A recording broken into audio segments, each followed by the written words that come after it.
sharp-edged take on Gatsby, which you're certainly free to dispute in section.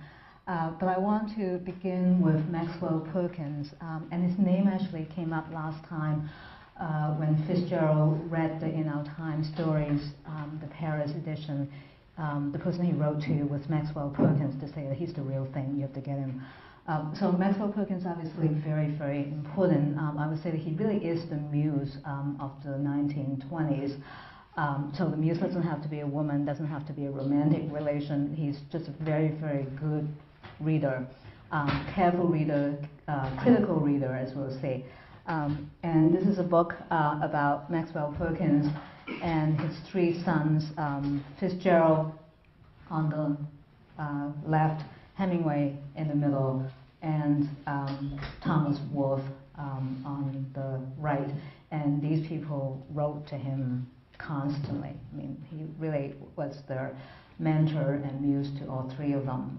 And so Hemingway and Fitzgerald have that in common as well, that they have. It's great to have an editor that you're both responding to. So anyway, Maxwell Perkins was the one who read the initial drafts of The Great Gatsby, and this is what he said November 20th, 1924. Gatsby is somewhat vague. The reader's eyes can never quite focus upon him. His outlines are dim. Now, everything about Gatsby is more or less a mystery, i.e. more or less vague. And there's maybe somewhat of an artistic intention, but I think it is mistaken. Couldn't he be physically described as distinctly as the others? And couldn't you add one or two characteristics, like the use of that phrase, old sport, not verbal, but physical ones, perhaps? So very upfront about what he likes, and in this case, what he doesn't like. And he's also giving us the terminology, loose terminology, vagueness, to think about The Great Gatsby. And this is what Fitzgerald says back in turn, December 20th, 1924. Strange to say, my notion of Gatsby's vagueness was okay. This is a complicated idea, but I'm sure you'll understand. I know Gatsby better than I know my own child. My first instinct after your letter was to let him go and have Tom Buchanan dominate the book. But Gatsby sticks in my heart. I had him for a while, then lost him, and now I know I have him again. Just a wonderful, I think that this can't have a better description of an author's relation to his creation. And I think that this is actually probably quite common, feeling that you know this character better than you know your family members. But in this case, also being quite deliberate and stubborn, not giving in to Maxwell Perkins' suggestion that he should make Gatsby less vague. And one other quote from Fitzgerald to Perkins, this is much later, 1940. I wish I was in print. It would be odd a year or so from now when Scotty, his daughter, assures her friends I was an author and finds that no book is procurable. Would the 25-cent press keep Gatsby in the public eye? Or is the book unpopular? Has it had its chance? But to die so completely and unjustly after having given so much. Even now, there is little published in American fiction that doesn't slightly bear my stamp. In a small way, I was an original. It's really heartbreaking that that Fitzgerald, in fact, never knew that The Great Gatsby would become the kind of book that it is. I mean, he would be totally flabbergasted. His idea was that, this was something that would just completely disappear. So, I think that we can see several things from this exchange. First, is that Fitzgerald really didn't know how this book was going to end up. So it's completely a matter of hindsight that we are able to say now that this is the American classic. He didn't know that it wasn't a classic back then. It was experimental. So we shouldn't lose sight of the fact it was an experiment, and he really didn't know if it was going to come out well or not. In fact, his hunch in 1940 was that it was going to be a failure, that it was going to go nowhere, it wasn't going to be picked up by anyone. It was just going to, all this effort, all this, so much given to the novel, all of that was going to come to nothing. So I think that this in itself suggests to us the experimental nature, that he was trying something new. And because we're so used to it now, in some sense, it stops being new to us. So it's very important to go back to the original sense of things being in flux and not being sure if this was the way things were going to go. The other interesting point about this letter is that Fitzgerald said that in a small way, I wasn't original, right? So this is not actually modesty. I think that he's very proud of the fact that in a small, no, it is modesty too, but I think that he's also taking pride in the fact that his greatness resides in his smallness, that it's really in the small details of The Great Gatsby that he would most like to be read. So we're very much operating on the micro register today, respecting Fitzgerald's sense of what kind of an author he was. And what I like to do today, this is basically the outline for today's lecture, is to take the terminology from Maxwell Perkins' vagueness and use a slightly more formal term and also stretching it a little bit. So the term that I'd like to propose for us to consider today as a kind of synonym for vagueness is counter-realism. We know that there's a lot that is realistic in The Great Gatsby, but there's also a strain of counter-realism, and maybe that's why it gives the impression of being vague. And I'd like to tease out some of the attributes or manifestations of the counter-realist mode of writing. First of all, and I'll explain all of this, but there's the desire to capture motion. This is actually something that was done in 19th century photography of daguerreotype, trying to capture motion. This was started actually very much by using machines and the early camera to capture motion. And I think that Fitzgerald was trying to do something like that in The Great Gatsby. Another component of this counter-realism is the uncertain boundaries between the animate and the inanimate, and related to that, human attributes, properties of human personalities, or properties of the human body being channeled or rooted through properties of the machine. And then the two, going back to our discussion of comedy and tragedy, there's a variety of high-tech comedy and a variety of high-tech tragedy in this novel, but they also interconnected. So let's first look at what Fitzgerald is trying to do in capturing emotion. But I thought that I'll just give you a completely static image, okay, of a mansion. This is the Guggenheim mansion. Movie actually mentioned that she went to a wedding there, right? Your friend, your senior prom. Okay. So this is, you can go and visit. But I mean, this is the Guggenheim mansion, so it's over the top. But this is the nature of the of those mansions at Sands Point or East Egg, where Tom and Daisy live. And so this is a very static, very impressive, but static image of a mansion. Let's see how Fitzgerald describes that Buchanan mansion. The lawn started at the beach and ran toward the front lawn for a quarter of a mile, jumping over sundials and brick walls and burning gardens. Finally, when it reached the house, drifting up the side in bright vines, as though from the momentum of its run.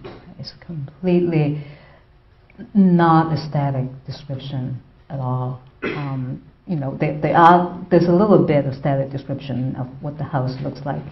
But I think that this is really what jumps out at us, is the translation of a static physical object into motion. This is not even trying to capture something that is actually moving, but trying to attribute motion to something that is otherwise stationary and static. We don't know yet, I mean this is quite early, so we don't quite know why Fitzgerald would choose to write in this way, but definitely this is a very, very deliberate way of writing, so make sure to keep that in mind, is that there's quite often a kind of conversion. Conversion takes place all the time in Fitzgerald. We've seen that he converts qualities of sound into visual images, and he could also converts stationary objects into moving objects.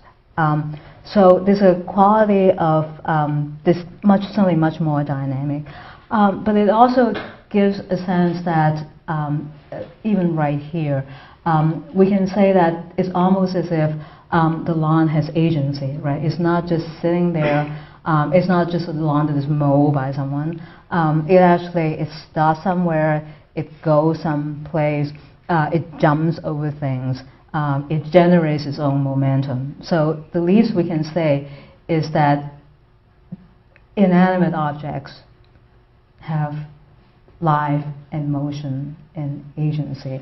And that has tremendous implications both for those inanimate objects and possibly also for animate objects like human beings. When you have inanimate objects taking on the properties of animate human beings, what happens to human beings who are supposedly in possession of those properties.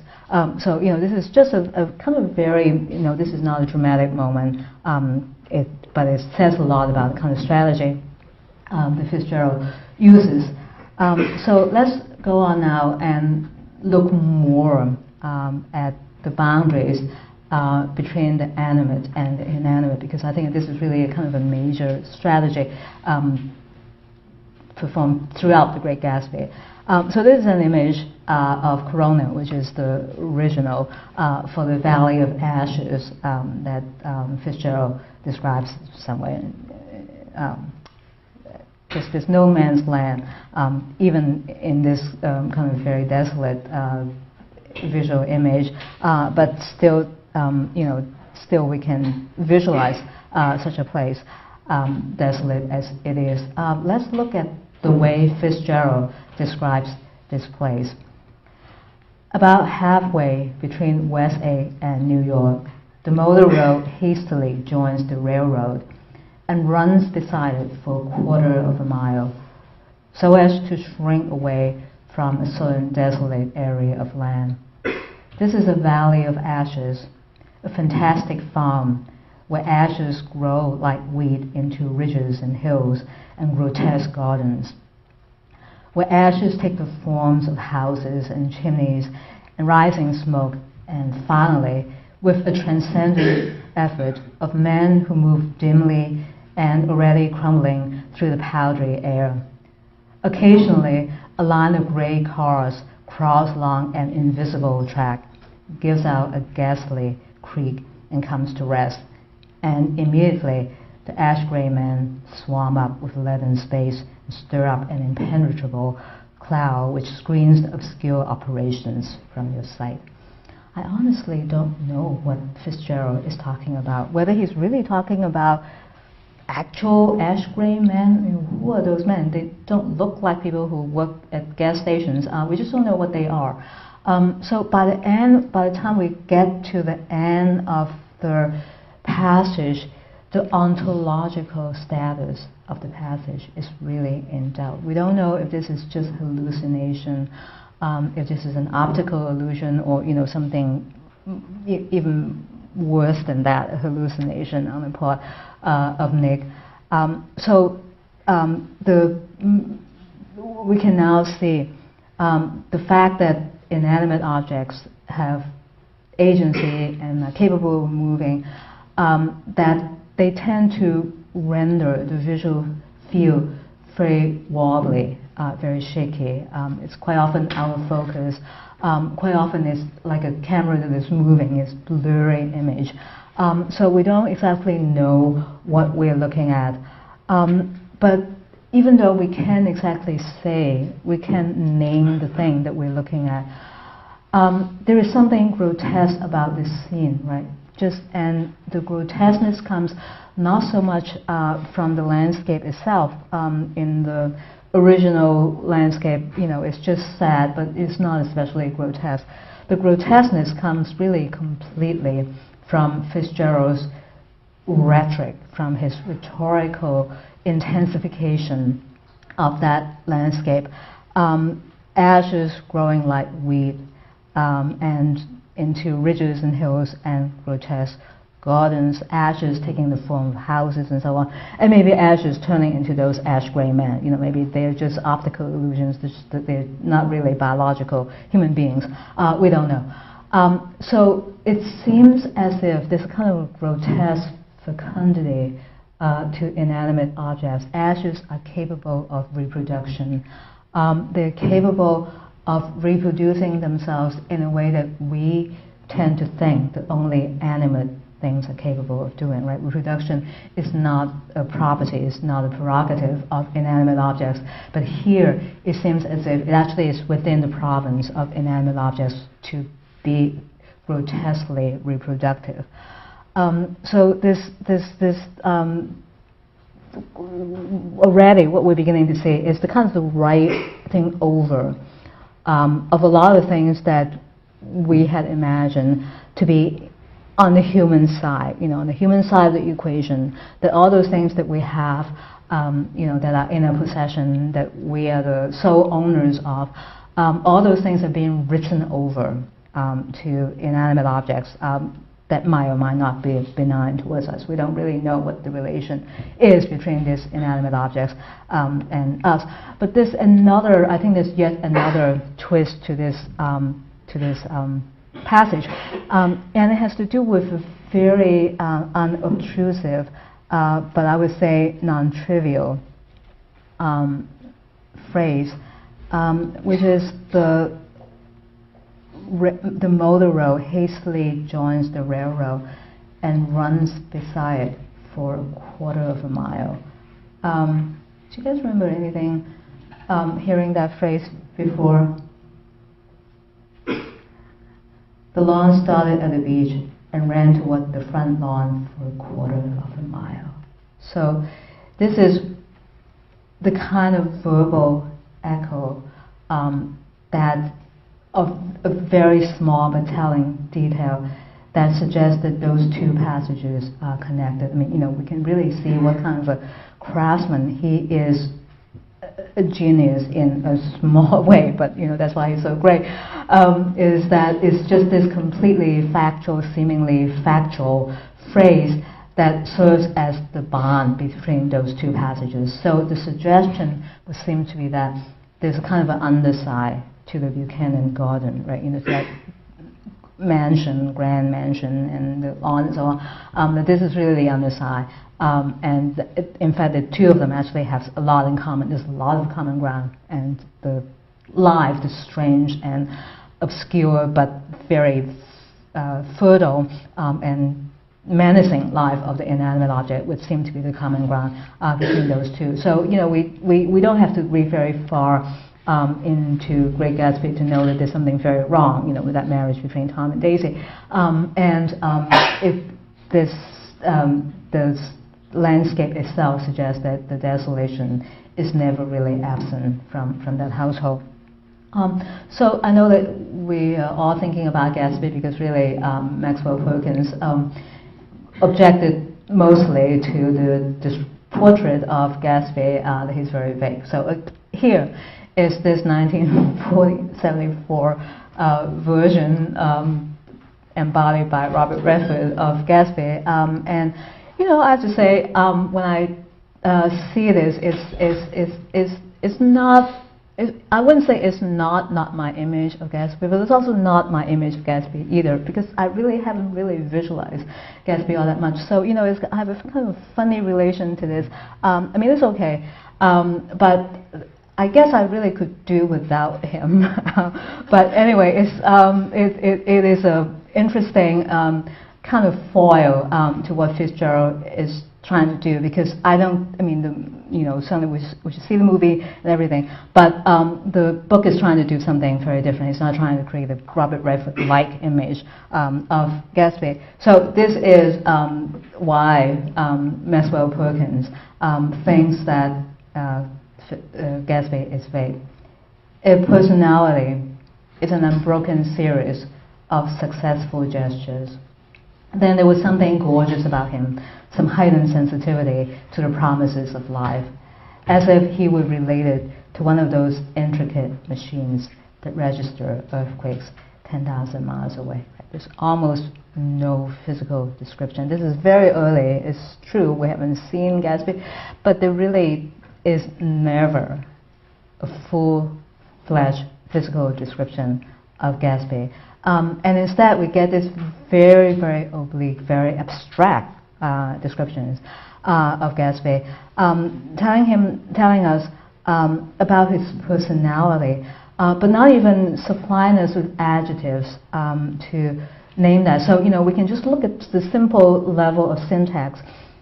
Is hedging, is circuitous, is in the conditional tense, right? If begins with the word if personalities in a broken series. So right there, it's not even a declarative sentence, it's a conditional sentence, if and then construction. So, it's not, Nick is not even fully committing himself to that description. He's holding back to some degree. And not only that, not only is this kind of very obtrusive conditionality to the syntax, but then out of nowhere, this description that he's related to this machine, seismograph machine that registers earthquakes 10,000 miles away. It really isn't a very vivid analogy at all. It's not a graphic analogy. Gatsby does not look in the least like that kind of machine, right? We don't know what he looks like, but we know for sure he doesn't look like one of those machines. So it is not an analogy that is helping us to visualize Gatsby. And quite the contrary, it's making it so. That's why I think that the movie is really its own entity. It's not really related to the book. It's a totally different medium. This is the linguistic medium that Fitzgerald is working with and is trying to do something different. So and I have to say, it is an open question. Some of us actually are more stimulated by the visual